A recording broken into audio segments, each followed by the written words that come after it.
वायनाड में अपना चुनाव लड़ने के लिए राहुल गांधी ने आतंकवादी संगठन पीएफआई का समर्थन किया। पीएफआई के संदर्भ में जब चार्जशीट आप पढ़ेंगे तो आप जानेंगे पीएफआई के आतंकी संगठन ने हर जिले में कितने हिंदुओं को मारना है उसकी लिस्ट बनाई। तो जो हिंदुओं को मारने की लिस्टें बना रहे हैं राहुल गांधी जी के पास, अमेठी की जनता को ये बतलाएं ऐसे संगठन के सहयोग से आप वायनाड का चुनाव क्यों लड़ रहे हैं।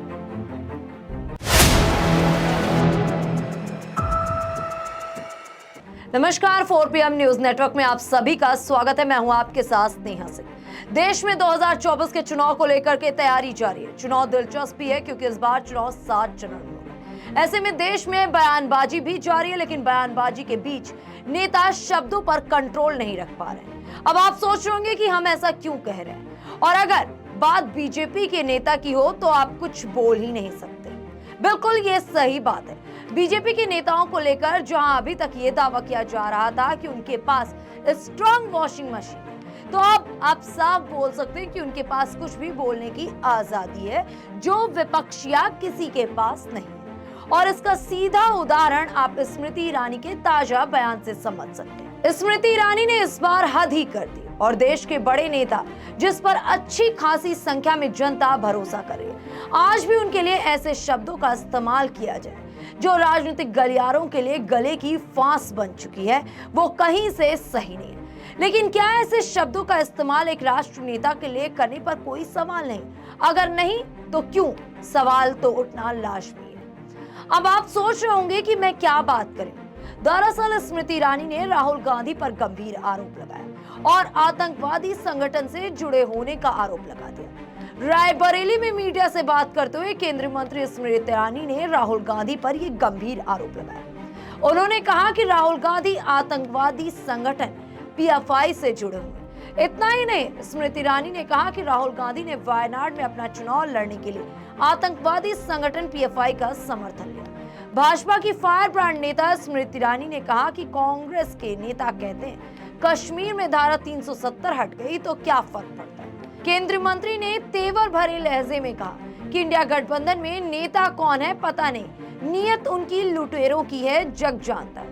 अमेठी जहां कांग्रेस का 50 साल गांधी खानदान कर रहा था पूरी तरीके से राज, वहां पर आज अमेठी से कांग्रेस प्रत्याशी तय करने में हिचकिचा रही है। मेरठ में अगर नामांकन की तिथि समाप्त नहीं होती तो मेरठ में सपा 3 नहीं 4 बार प्रत्याशी बदलती। ये बड़बोलापन ही कहा जाएगा, क्योंकि इस तरीके के बयान स्मृति ईरानी को लेकर के कहीं ना कहीं चर्चा का मुख्य केंद्र बना देते हैं। स्मृति ईरानी ने कहा कांग्रेस ने कोर्ट में हल्फनामा देकर भगवान राम के अस्तित्व को नकार दिया। कांग्रेस का अहंकार ऐसा है कि अयोध्या में रामलला के प्राण प्रतिष्ठा अनुष्ठान समारोह का न्योता भी ठुकरा दिया। उन्होंने देर से आए भाजपा प्रत्याशी अरुण गोविल के बारे में कहा कि मेरठ वासियों का सौभाग्य है कि उनके प्रत्याशी टीवी सीरियल में भगवान राम की भूमिका को साकार करने वाले अरुण गोविल हैं। अरुण का अर्थ सूरज होता है।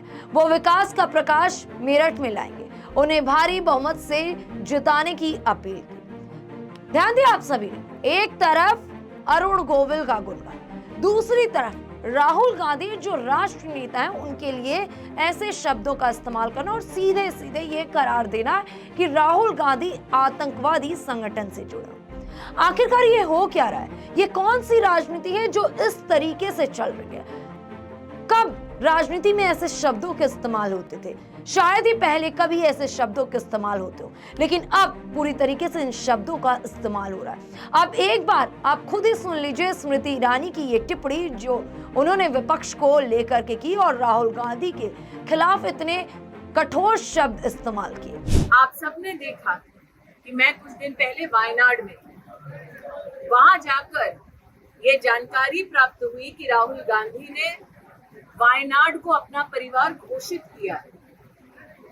ये सुना जाता था कि लोग रंग बदलते हैं, पहली बार देखा कि व्यक्ति अपना परिवार भी बदलता है।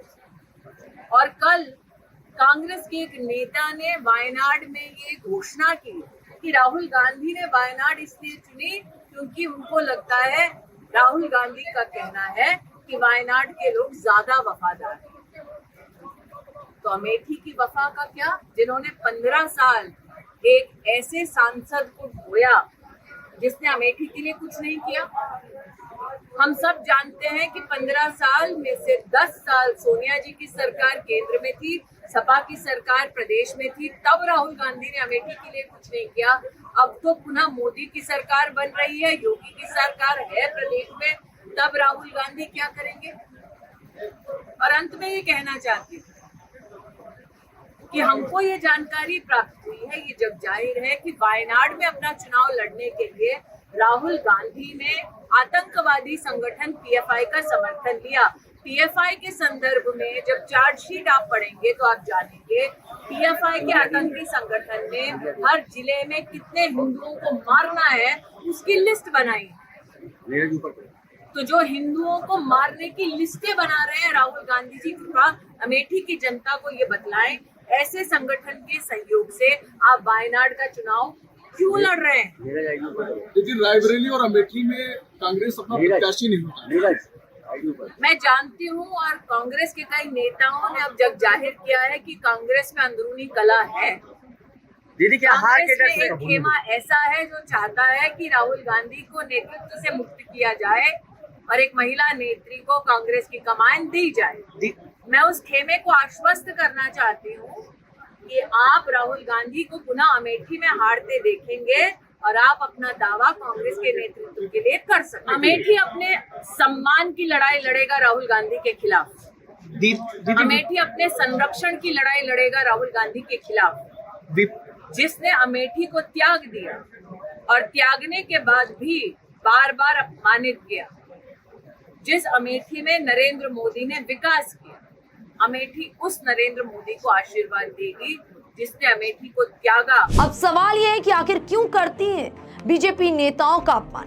देश के दिग्गज नेताओं का होता है अपमान और फिर भी कहा जाता है कि देश में सब कुछ बिल्कुल अच्छा है। अगर ऐसे सब कुछ अच्छा है तो फिर 24 के चुनाव में क्या होगा, ये तो अब जो सबकी बंद जुबान या फिर ये कहें कि दबी हुई जुबान से चर्चा है, वो बात सही ना हो जाए। फिलहाल चलते चलते आज मुझे वो लाइन याद आ गई जिसमें कहा गया है कि शब्दों की महिमा है न्यारी, शब्दों से पहचान तुम्हारी, शब्दों से बनती कविता है, शब्दों से कवि कहता है। बिल्कुल सही लाइन है ये, क्योंकि ये वही लाइन है जो पूरी तरीके से आज की मौजूदा स्थिति को दर्शाता है। और अभी आप सभी ने सुना कि मैंने अपनी लाइन में कहा शब्दों से होती है पहचान। बिल्कुल जैसे शब्द का आप इस्तेमाल करते हैं ना कहीं वो शब्द आपके ही बारे में बताते हैं। फिलहाल ऐसी तमाम अपडेट्स को देखने के लिए बने रहें 4 PM न्यूज नेटवर्क के साथ।